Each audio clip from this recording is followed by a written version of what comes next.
사실 이광수 소장님은 유튜브 댓글로도 왜 마이크 안 주냐라는 댓글이 많이 올라왔거든요. 그래서 발언 듣는데 저희가 약속된 시간이 100분입니다. 근데 4분밖에 남지 않았거든요. 처음부터 합시다. KBS에서 네. 양해를 해주면. 예상하고 있었는데 조금 더 많은 분들이 발언하실 수 있게 최대한 간략하게 부탁드리겠습니다. 먼저 이광수 소장님께 마이크 전해드리겠습니다. 네, 참고로 제가 예측하기로는 최하 1시간은 늘어질 거다. 그렇게 생각하고 있으니까 너무 조급해하지 마십시오. 네.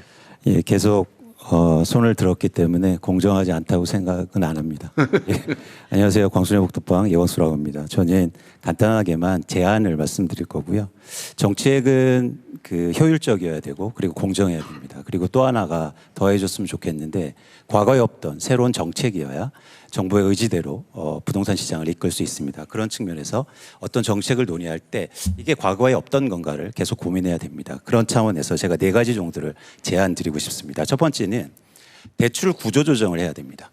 지금 대출 규제가 이루어지면 전부 다 신규 대출자에 대해서만 규제하거든요. 예를 들어서 LTV, DTI, DSR 모두 다입니다.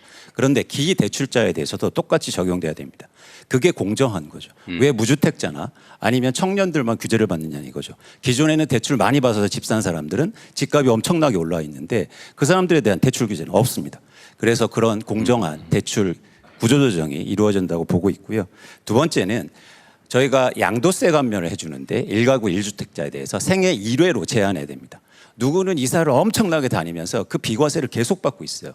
그런데 이거를 생애 1회로 제한함으로써 과연 합리적인 선택을 하고 내가 처음에 집을 살 때부터 나는 이 집을 오래 살 건가 이걸 고민하게 해야 됩니다. 그래서 양도세 감면을 1회로 제한하자. 생애 1회로 제한하자. 이걸 제안드립니다. 세 번째는요. 재건축 해야 됩니다. 해야 되는데 재건축 규제 완화를 하다 보니까 너도 나도 다 하면서 멸실주택이 증가하고 시장이 불안 요인이 되거든요. 그래서 저는 재건축 재개발의 총량 규제를 하자. 예를 들어서 서울에서 2만 가구 1년에 2만 가구만 하겠다는 겁니다. 그래서 그럼 누구를 먼저 하느냐. 공공 분양을 많이 하거나 용적률을 더 많이 올릴수록 분양가가 낮을수록 먼저 진행하게 하는 거죠. 그래서 지금 이 상태로 하면 규제 완화하면 강남만 재건축만 될 거예요. 그러면 계속 비싼 아파트만 시장 양산되는 거죠. 그래서 실제로 재건축 재개발을 통한 공급을 시장 안정화에 기여하기 위해서는 총량 규제를 해서 더 공공성을 확보하고 그리고 분양가가 낮을수록 먼저 해주는 거예요. 인센티브도 훨씬 더 많이 주는 겁니다. 그래서 총량으로 하자. 지금 서울시장이 추진하는 것처럼 재건축 규제 완화를 이렇게 하잖아요. 그러면 우리나라 집값은 폭등할 겁니다. 왜냐하면 30만 채가 갑자기 없어질 거예요. 그래서 총량적으로 해서 순차적으로 하자. 이걸 제안드립니다. 네 번째는요.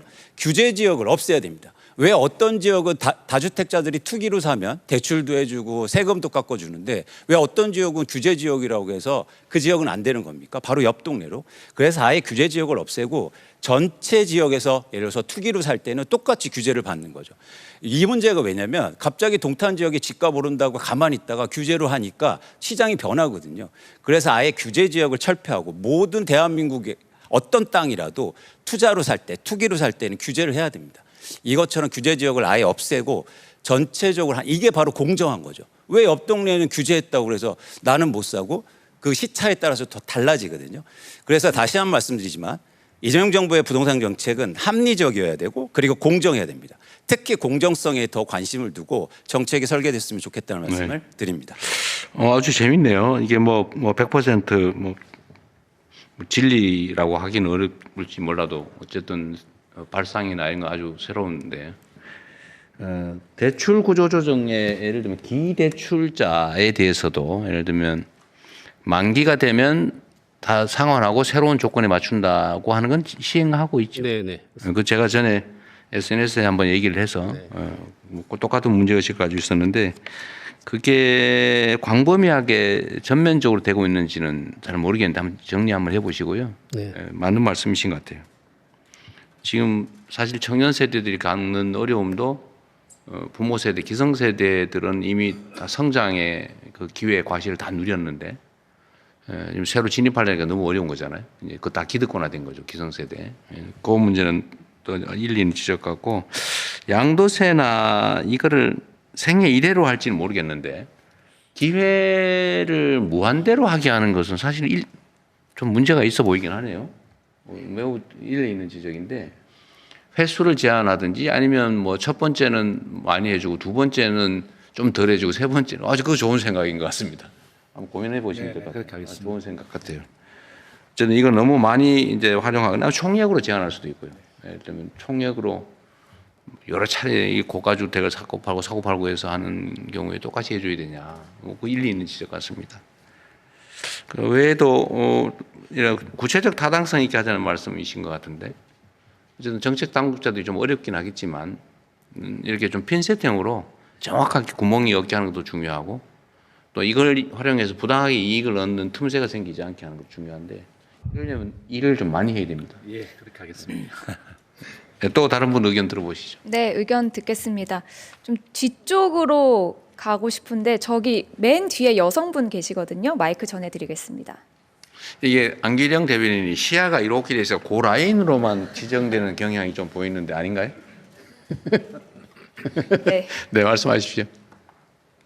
네, 안녕하세요. 저는 일반 참여자 황정민이고요. 저는 수원의 한 아파트 입주 예정자입니다. 2년 전 실거주 목적으로 분양을 받았는데 최근 그 가계대출 총량 규제에 따른 은행별 대출 한도 소진으로 인해서 잔금 대출 아예 받지 못하는 상황이 발생하고 있습니다. 이로 인해서 올해 입주를 앞둔 많은 실거주 예정자들이 큰 어려움을 겪고 있습니다. 이런 투기 수요를 억제하려는 정책 취지는 공감합니다. 다만 이미 2년 전에 계약한 실수요자들에 대해서는 잔금 대출 규제를 예외 적용하거나 경과 조치를 마련할 계획이 있는지 답변 부탁드립니다.